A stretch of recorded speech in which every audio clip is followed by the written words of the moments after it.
যে আকাশ একসময় মার্কিন যুদ্ধবিমানের জন্য উন্মুক্ত ছিল সে আকাশ এখন বন্ধ।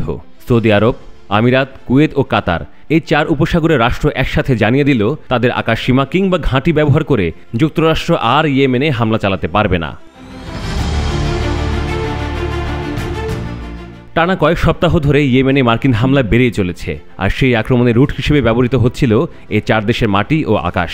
কিন্তু এবার তারা সেই পথে দেয়াল তুলেছে।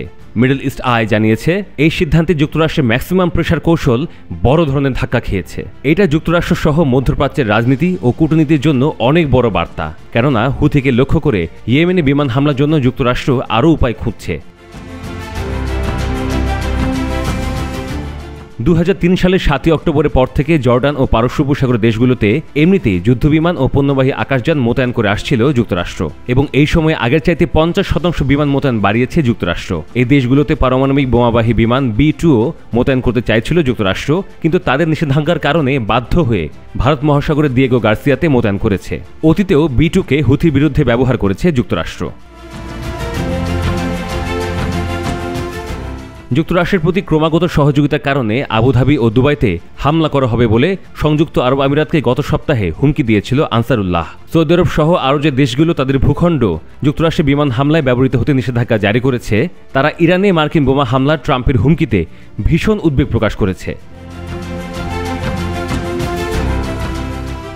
ট্রাম্প প্রশাসনের এক উচ্চপদস্থ কর্মকর্তা বরাত দিয়ে মিডল ইস্ট আই পত্রিকা বলছে, ইরানের উপর সর্বোচ্চ থেকে সর্বোচ্চতর চাপ সৃষ্টি করতে যুক্তরাষ্ট্র চায় ওই দেশগুলো পাশে থাকুক, কিন্তু তারা তা চাইছে না, এবং এই দেশগুলোর এমন সিদ্ধান্তে ট্রাম্প প্রশাসন কিছুটা পিছু হটবে বলেও ধারণা করা হচ্ছে। যুক্তরাজ্য ভিত্তিক গণমাধ্যমগুলো বলছে, 15 মার্চ ইয়েমেনে মার্কিন বিমান হামলার পরপরই ওয়াশিংটনে মার্কিন সামরিক ও গোয়েন্দা কর্মকর্তাদের সঙ্গে বৈঠক করেন সংযুক্ত আরব আমিরাত ও সৌদি আরবের সামরিক ও গোয়েন্দা কর্মকর্তারা। এরই ধারাবাহিকতায় ট্রাম্প প্রশাসন কাতারের কাছে MQ-9 রিপার ড্রোন এবং সৌদি আরবের কাছে আকাশ থেকে ভূমি পদ্ধতির রকেট বিক্রির অনুমতি দেয়। সৌদি আরব ও পারস্য উপসাগরের দেশগুলোতে মে মাসের শুরুতে সফর করতে চান বলে গত সোমবার জানিয়েছিলেন ট্রাম্প।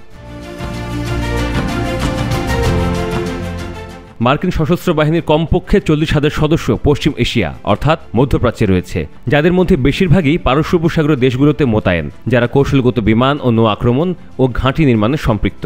সৌদি আরবের প্রিন্স সুলতান বিমান ঘাঁটিকে বলা হয় মার্কিন বিমান বাহিনীর 378তম এক্সপেডিশনারি উইংয়ের আবাসস্থল, যেখান থেকে F-16 ও F-35 ফাইটার পরিচালিত হয়। কুয়েতের আলী আল সাইম বিমান ঘাঁটিকে বলা হয় মার্কিন বিমান বাহিনীর 386তম এক্সপেডিশনারি উইংয়ের আবাসস্থল। সংযুক্ত আরব আমিরাতের আল দাফরা বিমান ঘাঁটি থেকে মার্কিন MQ-9 রিপার ড্রোন পরিচালিত হয়।